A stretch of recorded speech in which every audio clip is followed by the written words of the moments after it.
Yeah. Well, there we go. Live. We are live. We are live. Hello, everyone. My name is Kieran from the Red Devil Daily. Right here, I've got Luke from UnitedLads. You want to say hello, buddy? Hello. There he is, the Hello. main man himself. His link will be in the description of this video when it goes out as well. He also runs a Manchester United fan channel. It's pretty decent. Go check out. Does regular live streams and things like that. So if you want to check it out, link in the description. But today we'll be talking about just general Manchester United transfer news and also players that we would like to see at Manchester United. Now, I'm sure Luke, you've got lots of things to say on this, but I'm gonna throw my hand to the ring, and we're gonna start and talk about Perisic. Now, Ivan Perisic, I've heard a few rumors around. Now, there's a few people saying that a deal was agreed. No, I don't believe that for 1 second. To be honest, I believe there's not much truth behind that. But there were some comments coming out. Yeah. And then there were some comments from the the director of I forgot, Inter Milan. Yeah, that's it.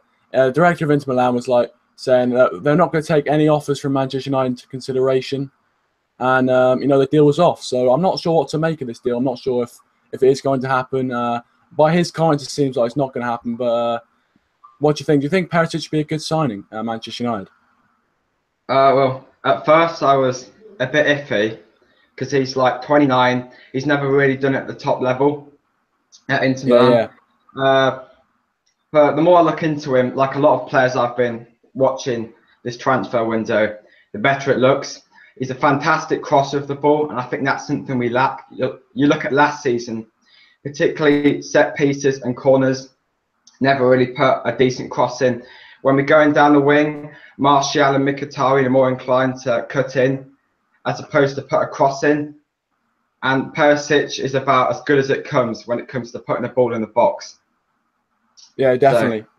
I would agree with everything you said there. I mean, there are some United fans when we first linked with him not being too keen on him anyway. But I mean, I don't see why. I mean, I saw I was watching Sky Sports News and they did a bit of a graphic showing like how much influence Perisic had over players like Lingard, Martial, Mkhitaryan last season, and the amount of crosses he put in and the amount more chances he created than all of those three even combined was just a great total. I'd see he's in his peak years at the moment. 29, 28, that sort of age. And obviously, I do think he's still got a few years left in him. I've seen a bit of his work, for Croatia and also for Inter Milan. And I think it'd be a decent signing for Manchester United, maybe inject a bit of pace and, create some more chances for United. Hopefully, next season we can actually take a few of the chances because last season there are a few chances where, more than a few, which we couldn't take. But I think if we continue to create chances, especially with players like Lukaku coming in, if he can cross the ball at a great height for Lukaku, I'm sure Lukaku will be bagging, 20, 25 goals in the season if he's able to do that. But that's what we think about Perisic. Obviously, get your comments down below what you guys think about Perisic. Do you think he'd be a good sign for Manchester United? Do you not think that? Or, do you think this deal is not going to happen anyway and we should be moving on to somebody else? But that is Perisic done and dusted. Now, we're just going to talk about, it's not after the Lukaku deal. There hasn't been too much movement with Manchester United transfers, stories and things like that. Obviously, there's the Raja Nainggolan saga where I've heard a few reports that Manchester United were going in for Eric Dyer, but because Tottenham were saying no, they were thinking about going for Raja Nainggolan. Now, to be honest, I would say, even though Eric Dyer is a bit younger than Raja Nainggolan, I do think Raja Nainggolan possesses, a bit more quality, at least in the final third. But I do think Eric Dyer would be a great signing. So what do you think about Eric Dyer and Raja Nainggolan as signings? Which one would you prefer over the other? I'll probably pick Eric Dyer. One thing that I'm worried about with Manchester United in particular is that core of English players, and of course Eric Dyer is English. Yeah. He's Premier League proven. He's at a very good age. I'll be honest, I haven't watched an awful lot of Nainggolan, but for me, like Lukaku and Alvaro Morata, Lukaku being the safe signing, I think Eric Dyer is the safe signing, as he's Premier League proven, and we do need to get a few more English players in that team. Yeah, I would agree. Yeah, definitely. I mean, I would say that.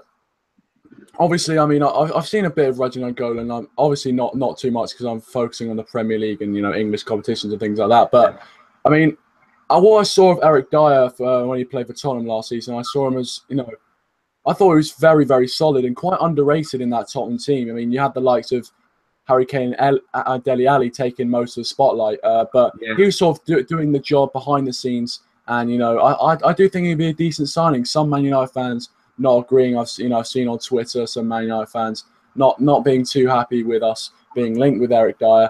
But obviously, with regards to Radja Nainggolan, even though I haven't seen much of him, and what I have seen of him is very, very promising. He's very good at long range efforts, and I also think the same with Perisic. He's very good at creating chances for the strikers and things like that. So I definitely think it'd be a decent signing as well. So comment down below again, guys. I mean, I'd like to know your views on Nainggolan and also Eric Dyer. Do you think they'd be decent signings? Which one would you go for personally? And how much money would you pay for them? Because it seems like this transfer window, the market has been, I don't know. I can't even describe some of the deals that might be going on. But how much would you pay for him? And what do you think? What would you think if we did bring them in to the club? Comment down below. Luke, is there any other players you think Manchester United need if they want to be challenging for the top competitions in Europe and, of course, in England? So there is, in that holding midfielder position, the Michael Carrick replacement. For me, Fabinho at Monaco is the perfect signing. I think he's about as good as it comes in that position. He's not a like-for-like replacement with Michael Carrick, but for me, he should be the #1 candidate. We haven't really been going full out for him. He clearly wants to come to United. PSG put a cheeky offer in, I think £35 million for Fabinho. He rejected it. I do think that deal can get done. You look at how much Tottenham are asking for Eric Dyer. We could probably sign Fabinho for a fraction of the price. For me, he's exactly what I like to see in the player. He's just a step above Eric Dyer for me. People might say he's playing in the French league, but he's proven it in the Champions League as well this year. He's 24. He's that golden age. He's perfect for me.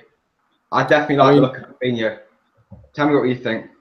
Yeah, I definitely think Fabinho will be a very good signing, and obviously he's not unlike like Nainggolan. He's actually he's still quite young, so he'll be able to be at Manchester United and stay at Manchester United for quite a long time and really help us build a very strong team for the future as well. And as you said, he's not just proven it in Ligue 1, where he's also been very, very good, but in the Champions League as well, he was a very major part in them getting to the semi-finals, which was a great achievement for them this season. And I'd definitely like to see him at Manchester United. And I'm wondering why we're not really going all out for him, to be honest. I mean, if the player obviously wants to come to Manchester United, he's done interviews with the press saying that it'd be intriguing if an offer came in for him from Jose Mourinho. So it's just plain obvious that he wants to come to Manchester United, and I do think he'd be a fantastic signing. Well, I want a player that wants to come to the club, and I really feel like Fabinho wants to come to the club, wants to wear that red shirt and prove to Jose Mourinho he's the signing he's been looking for. And tell me what you think on Matic. Sorry. Yeah, Matic. Oh, sorry. Yeah, Matic.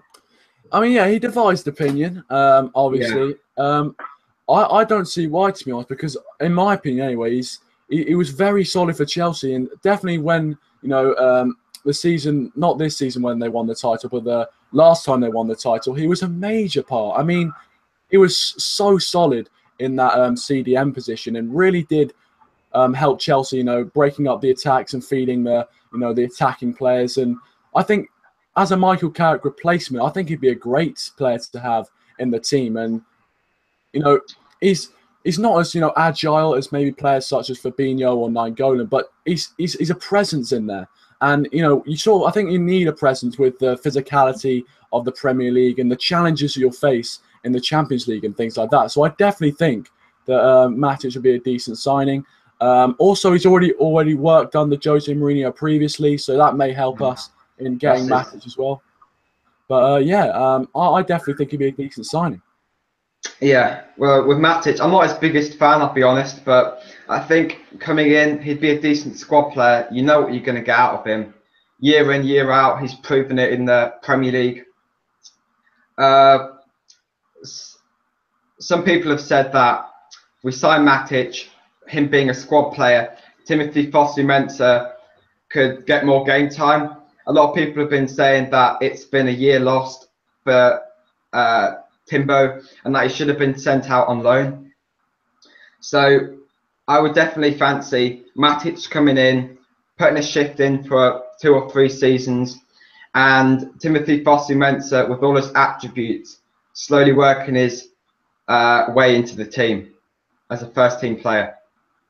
Yeah, I mean, yeah, I would definitely go for that. To be honest, I'm Timothy Fosu-Mensah. He hasn't. Obviously, he's had a few chances, especially, I just remember that game against Arsenal when he was absolutely fantastic and, really, really did well. I definitely think that if he works hard enough and, he catches Jose Mourinho's eye, he could definitely make a name for himself in the squad and, be one of another, player from Manchester United's youth that gets into the team, which Manchester United has a fantastic history of bringing youth through the academies and into the first team. Obviously, I don't think he's like 100% ready for the top challenges, but I mean, definitely, I think he has the work ethic. He has the physical traits, and he has. The only thing he needs is just a bit of coaching, and under Jose Mourinho, you'll definitely be able to develop very well into a player. And he'll can teach him things which other managers can't teach him, and hopefully he can become a permanent fixture in the team. That would be fantastic one day, anyway. But yeah, guys, like every chance he did take last year, Timothy Fosu-Mensah, he flourished. I felt, in my opinion, he deserved a bit more game time this season. When we've got Champions League, Premier League, there's going to be a lot of matches, and I feel like in the domestic cups, your League Cup, your FA Cup, you play some more of the squad players, the fringe players, your Tuanzebes, your Timothy Fosu-Mensahs, the players that played on that last match against Crystal Palace, Romero. They're the matches, League Cup, FA Cup, that we should concentrate on giving those players some game time. Oh, sorry, yeah. They definitely, with those matches, they in those competitions, like they would definitely get really good experience, and I think if we went on and won one of those competitions and they were a fixture in that competition, the experience they get from winning a competition and being a part of a winning team would help instill the winning mentality, which has been so famous with Manchester United over the years. And I definitely think that the FA Cup, League Cup, other things like that are great competitions for these young players to sort of show their worth to the manager Jose Mourinho and show everyone the skills that they can do and show them that they're not just under 21 players who should only stay there. They're actual players who believe that they can get into the first team and really make a difference and really help us out. We've got some real good young talents there. A lot of clubs in Europe, British football clubs don't particularly do it, but they'll have a league team and they'll have a Champions League team, particularly with the goalkeepers. And I think if we do that in the League Cup and or the FA Cup, that's definitely something we should look into. Yeah, 100%, 100%. Obviously, the youth team is very, very important. If you want to have if you want to create a very dominant team, for future years, because you can't just rely on buying 5 or 6 players a season to keep your squad fresh. You should at least bring through some young talent. I definitely think focusing on developing young talent as well as maybe buying a few quality players, but focusing on developing young talent and bringing them through to the first team is obviously it's been a priority of Manchester United for quite a long time, and hopefully Jose Mourinho and his the staff that work at Manchester United, the youth team staff, will be able to help out and bring some good young players through. I feel like a lot of players don't really take, unfortunately, the League Cup and FA Cup particularly important until the latter stages. I'm feeling these players, they're going to put in 110% and give it all they've got. Well, yeah, that's actually a very good point, to be honest. I think that it is very evident that a lot of teams, a lot of the bigger teams anyway, put out second string sides and hope that they can they just got enough quality to sort of go through, and also the players that are playing sort of they believe that they're sort of there to just do a job and get out with like a 2-0 win or whatever, just make sure you get through to the next round. But these young players are so hungry for that opportunity to get some first team football that, as you said, they will want to play the best that they possibly can, and really try and flourish in that team and show the manager that I'm not just a rotational player that you can play in the League Cup or the FA Cup. I'm a player who's ready to step up to the first team and do my bit for the team. But definitely, as you said, development of the youth team and all that is very important. And it's something we definitely need to, continue to look at if we want to continue progressing forwards and things like that. One thing Manchester United's always done, and that's why I'm proud to be a Manchester United fan, is it's hold true to its values. Okay, in recent years we've spent a lot of money, but we've always promoted the youth. You look at Manchester City, all right, they've done it in the last couple of years. Chelsea, they've always been about money. We've always held true to our values. We've always promoted the youth, and I think that utilising that youth in the League Cup and FA Cup holds true to that. Well, yeah, exactly. I mean, as you said, teams like Manchester City, I mean, especially Chelsea. Now, if you look at the amount of Chelsea players which have just been loaned out, there's a massive, massive list. And, they don't get given a proper chance, really. I mean, especially, you got, Romelu Lukaku, wasn't, he wasn't a youth product of Chelsea. He came from Anderlecht, obviously. But, he wasn't really given a great go, proper go by Jose Mourinho. And that sort of shows Chelsea. Chelsea, obviously, with Roman Abramovich coming in, and, with the managers they've had, they've been more thinking about, let's try and spend a bit of money to bring in, the best players. Rather than getting the Chelsea youth products and actually trying to integrate them in the first team. Like, I mean, I don't think many people could, maybe only Chelsea fans, die-hard Chelsea fan, but I don't think many people could name many Chelsea youth graduates who have gone on to be fantastic players or players who actually really help the team. I mean, I haven't really seen many. I mean, obviously they've got, I don't know, like, I can't think of any on the top of my head. I was trying to think of some there, but I can't think of them at all. And it's not just Chelsea as well. There's other big clubs around Europe as well, which do this. But obviously Manchester United have always stayed true, and you got people like Rashford, Timothy Fosu-Mensah, all the people. Also, that last game of the season where you got Josh Harrop stepping up and scoring that goal. It just shows. Gomez, 16-year-old. Yeah, exactly. That's it. Yeah, Angel Gomez as well. I mean, it's a great list of players who are on the fringe of making it into that first team, and the future is bright at Manchester United. That is for sure. That is for sure. I'm really excited about next year. I think if we bring in some of the right players, Fabinho and Chicharito, I'll talk about that in a minute. I think next year we're within a real shout of battling for that title. It's 2013 now since we won the title. I don't want to become an Arsenal or a Liverpool. This year, I really want to battle out for the title. Even if we don't win it, if we come second and we've given it a good go, I'll be more than happy. I think we've got a good chance. we get off to a good start. It's looking happy.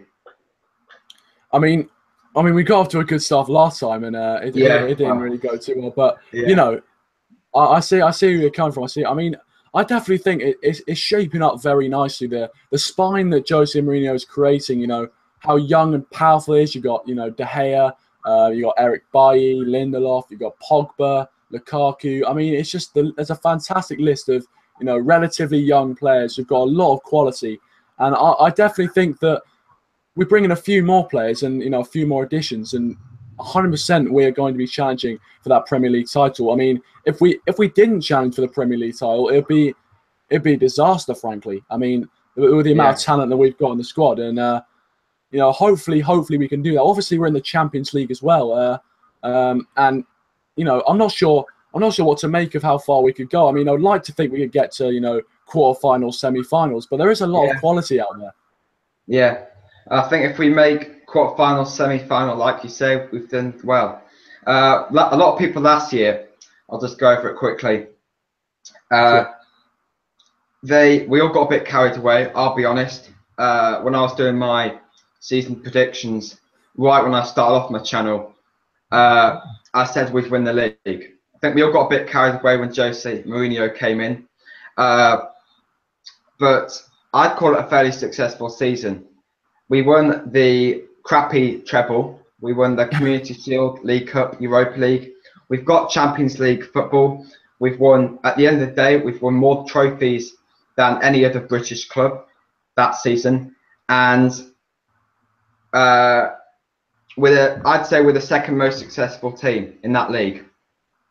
Chelsea, obviously winning the league. I mean, obviously, yeah. We finished sixth, but we won 3 trophies. So. Well, exactly.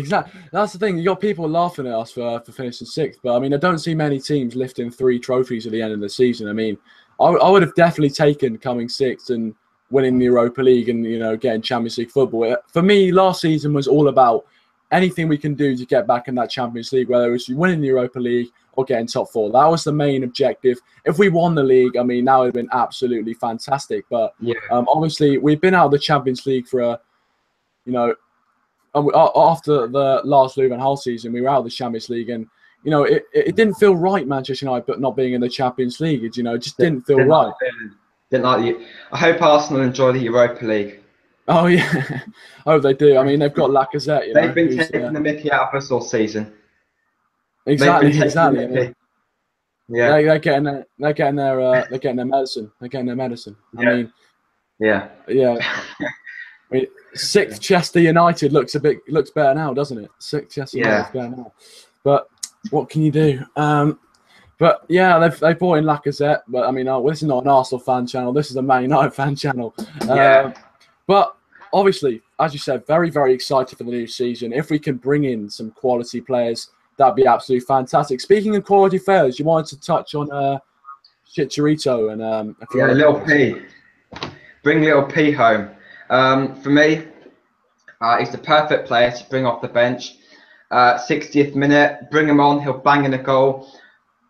He was sold just because he missed that horrific penalty. He's got passion. He clearly wants to come back. Record goal scorer for Mexico, 29. For me, he'll be more than happy to be a bit part player, coming in and out of the team, playing when needed. Certain matches, it'll be perfect. When it's neck and neck, a lot of games last season we drew. I feel like if we had Chicharito in that side, he could have come on and got the winning goal. For me, he's a perfect plan B. He's not, he's no Hollywood signing, but he gets the job done. Well, exactly. I mean, I remember, when I was watching him, playing for Manchester United, and every time we're in a bit of a desperate situation, you bring him on, and he just created new life and almost, added an extra layer to the attack, and made us look a lot more threatening. And I mean, Jose Mourinho seemed to be a great fan of him. Making a few decent comments about him, saying he'd be a great sign for Manchester United. Obviously, it seems like West Ham look like they want to sign him, but I mean, I don't think he's West Ham standard at all. I think he'd fit right into Manchester United, and also top clubs in the Premier League as well. So I mean, I definitely I'd welcome him back as well. You know, Okay. yeah, exactly. I mean, the nickname. I mean, it's just it'd be a great, you know, yeah, it'd be a great reunion for him as well. You know, coming back to Manchester United, where he was. I mean, I don't know. Maybe I think the fans would warm to him straight away. You know, because of all the things he's done for Manchester United and all the times he's saved us. And yeah, I think it'd be a fantastic sign for Manchester United. He loves the club, and we've got a fantastic fan base in Mexico. Manchester United do. It'd be very nice for them. Obviously, him being Mexican, and for me, it's perfect plan B. I mean, you look he was playing by Leverkusen in Germany. Got 20 goals. He played fairly well out there. He can't be no mug if it was at Real Madrid. If Real Madrid are scouting him and they gave him a chance, he can't be any mug. I mean, exactly. Yeah. Every time he plays, 110%. I mean, exactly. That's what you want. You want a player who's gonna come on and doesn't matter if they're like the best player at the club or if they've got they're not the best. As long as they're giving their all, as long as they're contributing to the team, and Hernandez would 100% do that. I mean, as you said, he loves the club. He loves everything about the club. Obviously, the fan base in Mexico and things like that. I would love to see this deal happen. I mean, unfortunately, it doesn't look like Manchester United are in for him. Obviously, things steal. Sorry, it'd be an absolute steal. We could get him for 10 to 15 million. I still think we're a little bit lightweight up front. All right, we've got Rashford and Lukaku, but for me, you look at all of our great sides. They have 4 strikers. Okay, Jose Mourinho plays 1 up front, but for me, even if you're playing 1 up front, you need 3 strikers. We're going to be playing a lot of matches next season. We're going to be playing domestically and in Europe. We're going to need a strong squad on both fronts if we want to compete at the top level. For me, it's the right move for all parties concerned. I mean, exactly. I agree, because obviously, Manchester United, a lot of clubs will be trying to sort of con Manchester United into paying an extra 20 million, but definitely we could get Hernandez very, very cheaply, and it'd be a great addition to the club, obviously. And it would just be, I mean, as you said, the 4 strikers method, which Manchester United have been going with for quite a while. It's been a very, it's been very effective. And if it's not broke, don't fix it. And definitely, what I'd say is bringing Hernandez, and also it means it adds an extra dimension. So if Jose Mourinho wants to, change the tactics up slightly and go with Hernandez instead of Lukaku, then he can do. Or he's got Lukaku as well, and he's got different ways of approaching games. And if we're in a bad situation in a game, he's got options off the bench to change it, and it just makes us a lot stronger as a squad and not only as a team. Yeah, I mean, like you said, you need a good mixture in the team. You need those grafters as well as your Paul Pogbas, your Hollywood signings. Mark Goldbridge says it time and time again on the United stand. You need that. You need a good mixture of the grafters that will put a shift in, get stuck in, and you need the finessers. For me, Chicharito is a grafter. Well, indeed. I mean, obviously, just a shout out United stand. Also watch United stand as well. But yeah, obviously the comments they makes a spot on as well. Like the thing is, as you said, the team is not a team cannot be a team if you only have one type of player. You can't just have players who have skill, or players that are quick. Just those players. You have to have a mixture of players and players who really want to do it. And they're behind the shirt. They want to wear the shirt. They want to put everything in for the badge. And as you said, Hernandez is a grafter and a half. So he'd be a great signing. And I definitely think he would, it would just, be able to help the team in bad situations. And obviously, it seems like Manchester United get themselves in a few bad situations over every season. But if we had Hernandez, I reckon we had Hernandez last season, we would have been able to, break the deadlock against these sides, Burnley, the draws that we had at Old Trafford. I definitely think he would have been able to help with that situation. Yeah. And the cutting edge. Yeah. But, I mean, there's a lot to talk about regarding Manchester United. So as you said, you're doing your Premier League predictions last season anyway, or for when you first started your channel. But just an early prediction: where do you think Manchester United will finish in the Premier League next season? Well, if we bring in the right signings, I think we're within shout of the Premier League. So I'm going to say we're going to finish top. Right now, I'd say we're going to finish second, but if we bring in the right players, Fabinho, Chicharito, etc., we can definitely finish top. Yeah. Oh, I'm just having a bit of a problem with my camera here. I don't know why that is. Right. I can still hear you. Oh, yeah, you can still hear me, yeah. But, I mean, I've only got the back.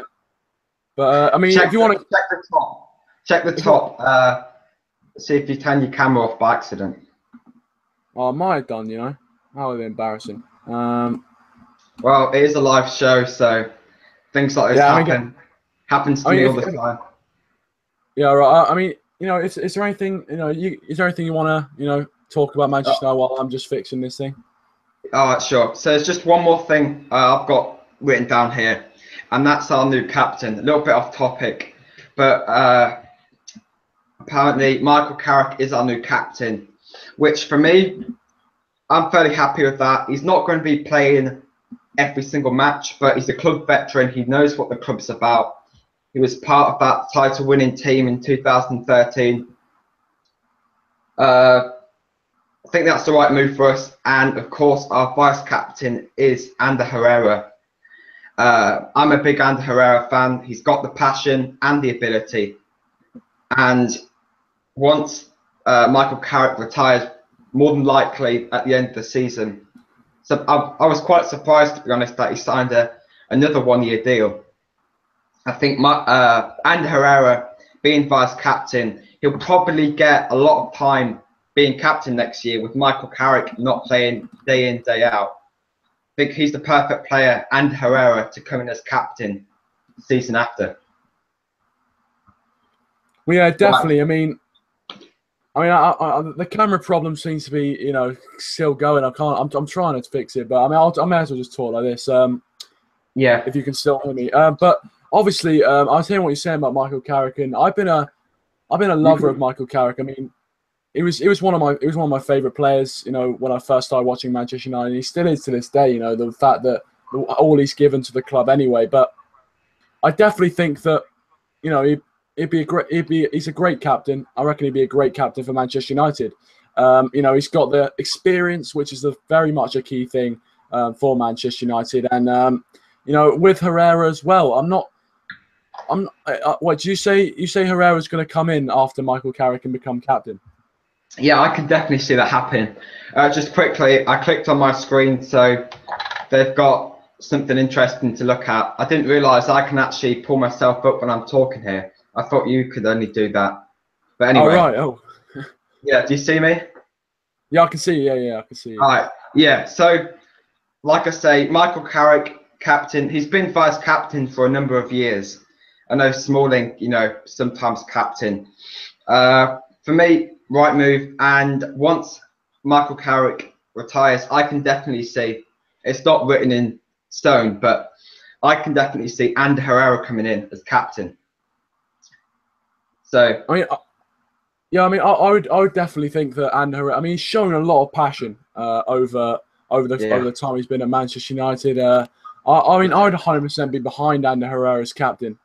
I definitely think that, you know, he's warm to the club, and he's got a deep love for this club. You can just sort of tell every time he does an interview, every time he, you know, comes out onto the pitch, he gives 100%.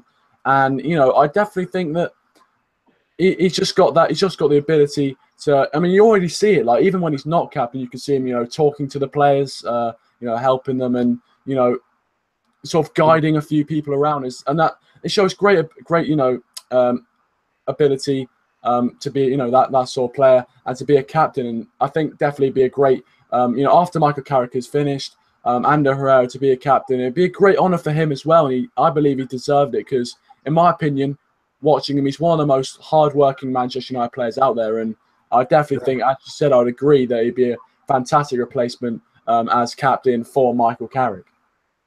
Yeah, so of course, Ander Herrera reportedly rejected Barcelona.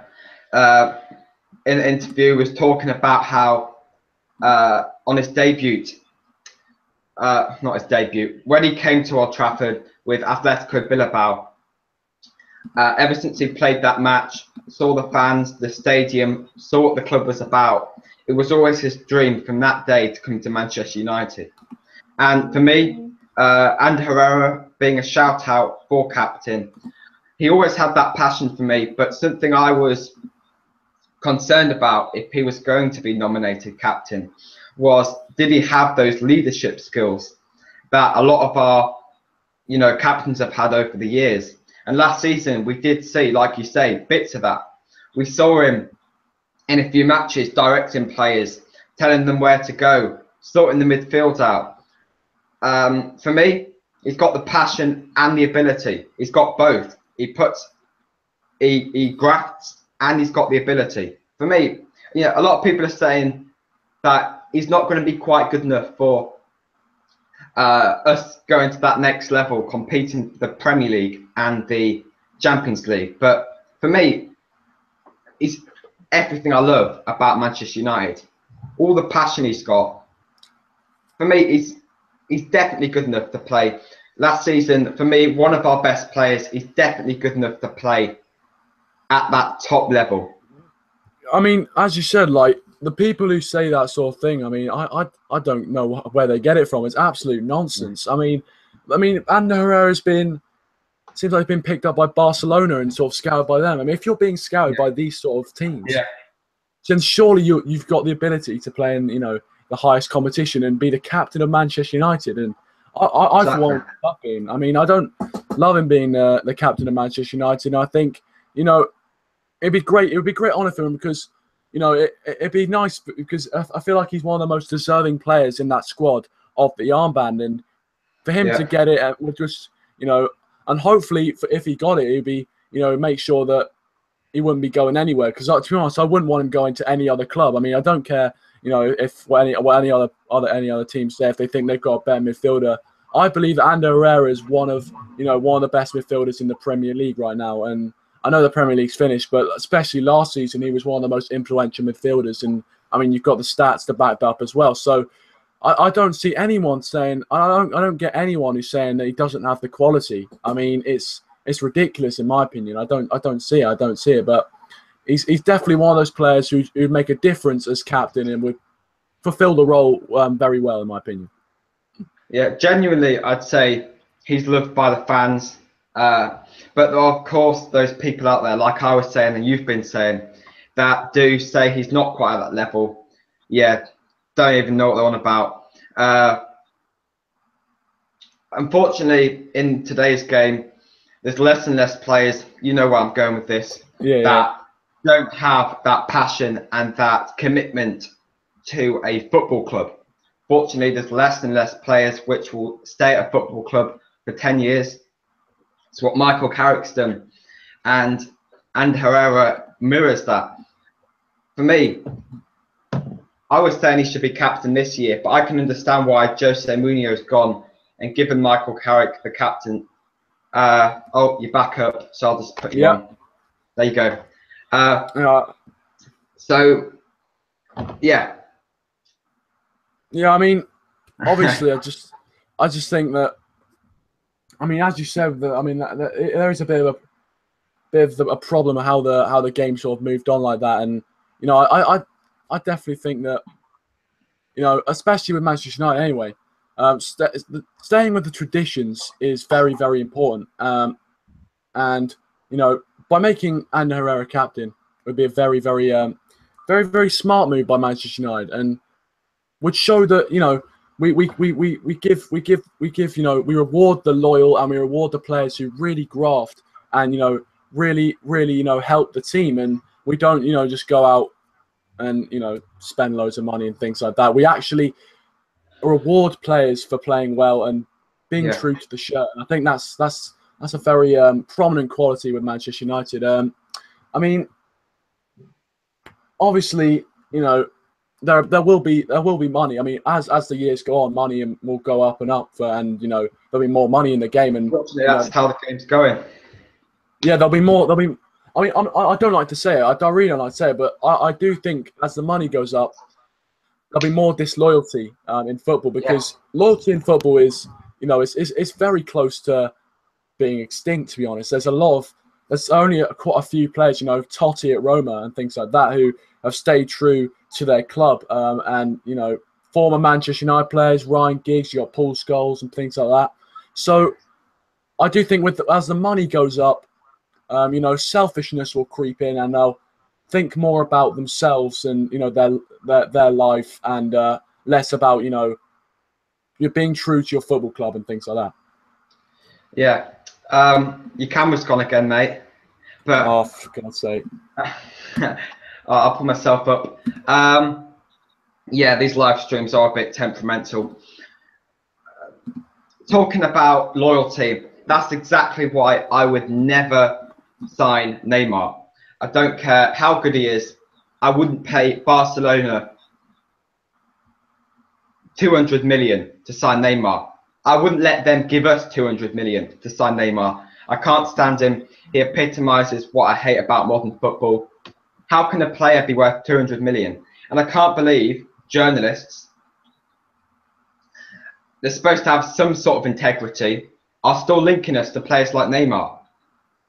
Why would we ever sign a player like Neymar for 200 million? And for me, in the physicality of the Premier League, I think he'd be shocking. I can't see a player like Neymar who's all skill and doesn't put a shift in. I can't see him flourishing in the Premier League. Anyway, I'm going a little bit off topic there, but I mean, no, it definitely is a valid point, though. It's an example of a player that, in the modern game, with the money thrown at him, has little loyalty and thinks he's above everyone else. I mean, yeah, it's a very good point. It's a very good point, because Neymar, you know, he's one of those players who, obviously, I mean, you can see the skill that he has, but other than that, you know, he's, in my opinion, he's not. He's a good player, but he's not like, you know, a great player. I mean, especially in the physicality of the Premier League. Like, I don't think he would stand a chance. I mean, they say it, you know, like a Tuesday wet evening in Stoke, but I mean, he wouldn't have a chance. He would not have a chance. And I mean, you know, skill can only take you that far. Obviously, La Liga is much different league to the Premier League, as you know, it's much more based around quick passing and skillful play. And in the Premier League, it's a much more. You have to be able to, you know, be a bit more physical and really, you know. That's why Bailey flourished. Sorry, that's why Bailey's flourished, because he's got that physicality. Same thing with Herrera. Yeah, just it's not nice to see where the game's going, but yeah. Yeah, I mean, it seems like it's out of the fans' hand. I mean, we're gonna just have to sort of watch it. It's unfortunate to see, because, you know, there's a few people saying that, you know, that we've fallen out with, you know, the romance of football, you know, like going to a game and, you know, not having to pay a ridiculous amount of money to go watch football. And, you know, the amount of money some say it's actually quite toxic, because, you know, it seems like that more money will be pumped in. Yeah, exactly. Yeah. I mean, I would say that definitely, I mean, you could argue that, you know, big signings, you know, things like Pogba and all the top signing, thing like that, you know, it does create a bit of, you know, excitement amongst fans and things like that. But there's a point, like £200 million. I'm sorry. There's starving kids in Africa, and we've got a player going for £200 million. Yeah, well, it's ridiculous. What is it coming to? I mean, for Mbappe, right? I mean, you have 120 million for Mbappe. Like, he's like 18 years old. He's still a kid. And he's 120 million. And he's barely, I mean, yeah, it's like, it's ridiculous. It's ridiculous. And I can't see it getting any better, to be honest. I cannot see it getting any better. No. And like you say, it's all coming out the player's hand. And it's something I feel very passionate about. I've always voiced my opinion on where the game's going. For feel like if the fans got together, even half of them, all the passionate fans, of course you get the tourists at Old Trafford because Manchester's a massive city. But if all the loyal fans just packed in and didn't turn up for a game, I guarantee they'd be forced to drive the ticket prices down. And that would sort the game out. But that obviously takes a lot of organising. But that's the only way I can see the game getting sorted out, because it's only getting worse and worse and worse. I mean, exactly. We saw, you know, at Liverpool they staged a walkout at, you know, a certain time, and obviously, I mean, I think, yeah, I mean, as I said, the only way it's going to get better is if, you know, the fans stop turning up to games and supporting their teams, and then, you know, the actual owners will be starved of, you know, money and the ticket prices and things like that. I think that is the only way forward. And it's sad because you don't like to see empty stadiums. You like to see, you know, everyone going to stadiums. You like to see full stadiums, everyone enjoying the, you know, watching the football on a match day. But it's going to change if, you know, that happens. And unfortunately, it's more money will be created, more money will be put into football, and it'll be very hard to stop because these types of people with a lot of money are very, very powerful individuals. And it'll be very hard to take the money out of their hands. It's tough love. That's what it comes down to. It's in the best interest of your football club to show a bit of tough love. And like you say, Liverpool staged a walkout. I remember a couple of years ago, I mean, you look at United, our ticket prices aren't particularly bad compared to a lot of the other top clubs. You look at Arsenal, and when Bayern Munich, a couple of years ago, the fans were at Arsenal, they couldn't believe the ticket prices because in Germany they're much, much cheaper. And they turned their backs at the 10th minute or something. And even something like that shows a powerful voice of defiance. Well, I mean, exactly. And I know this is not like a huge topic to do in Manchester United, but it's a very, very important topic to discuss in modern day football. And obviously, there's stuff that, you know, you can do. I mean, with every sort of issue that comes up, you know, there's stuff, you know, you can protest, you can, you know, stage walkouts, you can do all this sort of stuff, but it's very hard to, you know, to really change things. And if we were going to change things, it would have to be a, you know, a huge movement, like across the country. You'd have to have mass protests. And I think then, you know, maybe what needs to happen is, you know, there needs to be a ticket price cap, you know, like a cap on all ticket prices for, you know, every stadium. I mean, obviously there's going to be, you know, for bigger stadiums, there's going to be a. That's a great idea. They should cap it at Arsenal's ticket price. So cap it at that, and then so over time, as inflation happens, clubs have time to, you know, work out what they're doing, work out the ticket prices. I think that's a great idea. It doesn't have to be anything crazy, but something, you know, just a voice of defiance and saying enough is enough. This is how much ticket prices are going to be for the next 10 years. And guarantee that would sort a lot of people's worries out.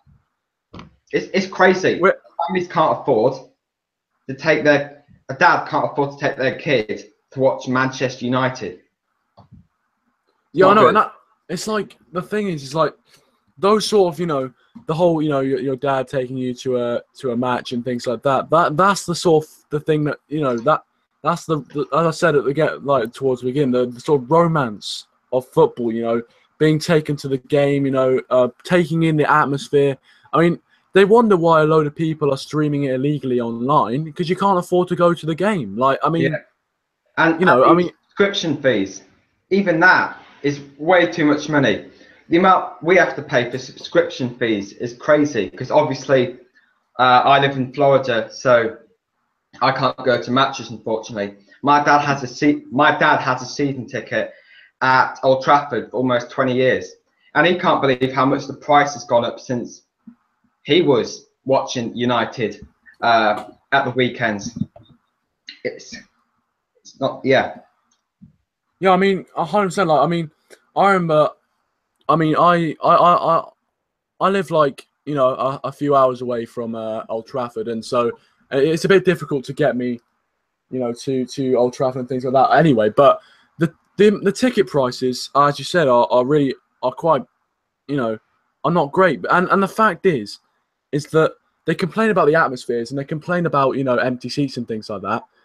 But if they were able to lower the ticket prices and, you know, get the common ordinary people to be able to go to these stadiums, and, you know, I mean, because it's often that, you know, the people, you know, the people who find it difficult to get to the stadiums are actually the people who, you know, are really in love with the club and are very much strong, you know, are very much like strong fans of the club and things like that. And the people who get to go are like corporates who, you know, aren't necessarily huge fans of the club, but just have enough money to, you know, buy a season ticket or buy a box or things like that. So if they're able to, you know, let the people who, you know, just bring the prices down, not even like huge reduction, just a big enough reduction so that it's affordable for everyone to go. And I think definitely that would bring the, you know, the sort of the good feelings that, you know, used to be around football back. And I definitely think they should look into that if possible. Yeah, I think you've made a very good point there regarding ticket prices. That's something I've never really thought of, capping a ticket price. What a great idea. Yeah, I remember what I was saying now. Yeah, what separates football from other sports is, of course, the romance. You know, dad taking his son to watch a match, all that sort of stuff, that's dying. I look at the NFL matches. I don't follow American football at all. But I feel like the football is moving in that direction in terms of ticket prices going for X amount of money, where, like you say, only corporates and businesses that buy boxes can afford to go to these matches. And the atmosphere is dying, like you say. And for me, capping the ticket price would help fix that, particularly in the Premier League, where it's particularly bad. Where the atmosphere is best is in like continental Europe, where the ticket prices aren't as bad, and particularly in like South America. If you watch Copa 90, they you know, go and interview South American teams, and that's because these ticket prices go for, you know, 5-10 quid, not the horrific amount of money that clubs are trying to sell fans their tickets. I mean, exactly. I think, like, it's, I mean, really, I mean, if obviously Copa 90 have, you know, a decent following, but I mean, if they're able to show the videos that they make to, you know, the bigger clubs, and just show it to the FA and show, you know, we're doing it wrong, we're getting it wrong. Other clubs in Europe and other countries are, you know, making sure that the tickets are affordable for everyone, and, you know, obviously that they've got loads of passionate fans going to their games and things like that. I think definitely, I think 100%. It's just, it's unfortunate that money dictates football. I mean, it's a simple fact. It's a simple fact. It's not about, you know, I mean, to a lot of people, you know, the rich people who go to the game, it's not about if Manchester United win or not, let's say. It's not about the result. It's about whether they can, like, secure a business deal or, you know, do something like that. And it's not, you know, it's unfortunate it's come to it. It's quite a, you know, I mean, I know it's quite, it's quite a lot of. Unless we force the move, the FA aren't going to do it, because, like you say, money dictates football, and the FA, it's in their best interests to get as much money out of the football clubs as possible. That's why there's so much money in the Premier League, because of these ridiculous sponsorships and all of that lot. But yeah, it's a very much an issue which is, you know, it's something, it's very, you know, there's a lot of you know, conversations to be had about this issue, and, you know, I'm sure in the comment section you guys can have your say on you know, what you think about football. Is the romance of football dying down? And I mean, is it unfortunately being dictated by money? And you know, it's almost greed as well. Like, you know, it's not, they don't think about, you know, the experience of the fan or the types of fans that are coming in. They're just hoping that, and they don't care who comes in. They just care about the money that they're getting from these people and all the, you know, sponsorship deals and all this. They don't. There's very little clubs nowadays who really care about what you know, what's going on at the football club and actually what, you know, what the fans think. And you know, I remember when Manchester United used to be a fan-owned club, and you know, within that system, you get the fans' point of view a lot more, and it's unfortunate nowadays. It's unfortunate, but I mean, I guess there's very little people can do. I think we're going to have to live with it, to be honest. Luckily, with United, all right, our home atmosphere isn't great because of the reasons we've been discussing. But luckily, we have got the best away atmosphere, in my opinion, in the world. Day in, day out, whenever we're away, the passionate fans voice themselves, and I feel like if we get these ticket prices down and do all that, you'll have that times 10, times 20 at Old Trafford. Now, I think we've pretty much discussed everything now regarding the money in football. I've said everything I want to say. Have you got anything else you want to say? No, I think we've had a very long conversation on that. There's not much else to say, to be honest. I think we've covered a lot of the main points. Obviously, you guys can have conversations in the comments if you want. But yeah, it's just you know, is there anything else regarding Manchester United you want to talk about? Any, you know, sort of transfers? Any players, you know, who might be leaving the club?